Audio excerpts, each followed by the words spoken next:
కన్నె పాపని ఉన్న పొద్దుపై తిప్పరాదు అందుకే యమహ ఎక్కిస్తా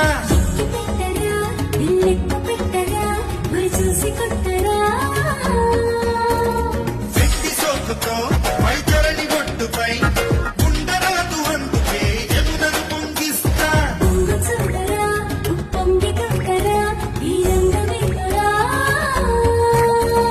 ఉల్లాసంగా బీభత్సంగా